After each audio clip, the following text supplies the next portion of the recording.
అందరికీ నమస్కారం. ఇప్పుడు మీకు కనిపిస్తున్న మొక్కలు వచ్చేసరికి దానిమ్మ మొక్కలు. మొక్కలంటే చిన్న మొక్కలు కాదులే, చెట్లు 2 సంవత్సరాలు అయింది నాటి. ఈరోజు అయితే దున్నేశారు. ఎందుకు దున్నేశారు అనేది చూద్దాం ఒకసారి. ఇది మనది కాదు పొలం, అంటే ఈ మొక్కలు మనవి కాదు, మా ఫ్రెండ్ వాళ్ళవి. ఇట్లా దున్నేసామని చెప్తే వీడియో అయితే తీసి మీకు చూపిస్తున్నా. ఏంటి ప్రధాన కారణం అంటే సరైన మొక్కని ఎన్నుకోకపోవడం.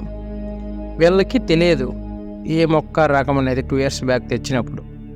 కాకపోతే మంచిగా ఉండే దానిమ్మ చెట్లని ఇవ్వమని చెప్పేసి అయితే అడిగారు, వాళ్ళు ఇచ్చారు. ఓన్లీ దానిమ్మ నాటింది ఒక 20 సెంట్లలోనే వీళ్ళు నాటింది.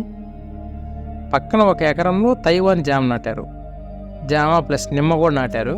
వాటితో పాటు వీటిని ఒక 20 సెంట్లలో నాటుకోవడానికి అయితే తెచ్చుకొని ఆ రోజు నాటారు. ఫస్ట్ ఇయర్ కాయ వచ్చింది, కాకపోతే సరైన క్వాలిటీ లేదు.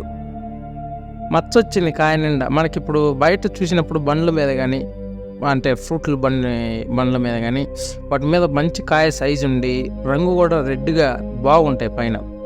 అట్లయితే ఇవి రాలేదు. ఇవేదో నార్మల్గా డూప్లికేట్ చెట్లు అన్నట్టు సరైన కాయ అయితే రాలేదు. కాయలు అయితే వచ్చినాయి, విపరీతంగా వచ్చినాయి, కానీ కాయ అయితే సరిగ్గా లేదు. పైన మచ్చ, లోపల ఇత్తనం కూడా సరిగ్గా వచ్చేది కాదు. ఫస్ట్ ఇయర్ అట్లా వచ్చింది, సెకండ్ ఇయర్ కూడా అట్లానే వచ్చింది. ఇంకా ఇది 3rd year రన్నింగ్. ఇంకొద్దులే అని చెప్పేసి ఈరోజు అయితే దున్నేశారు.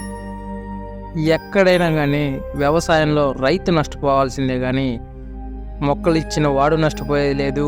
మందులు కొట్టిన, అంటే ఏ కంపెనీ మందులు అయితే వాడు నష్టపోడు. మందులు కొట్టిన రైతే నష్టపోవాలి, మొక్కలు నాటిన రైతే నష్టపోవాలి. దీనికోసం 2 సంవత్సరాలు దానికి పెట్టుబడి పెట్టిన ఖర్చు మొత్తం లాస్. సరైన దిగుబడి, సరైన కాయలు వచ్చుంటే సర్లే అనుకోవచ్చు, బట్ రాలేదు.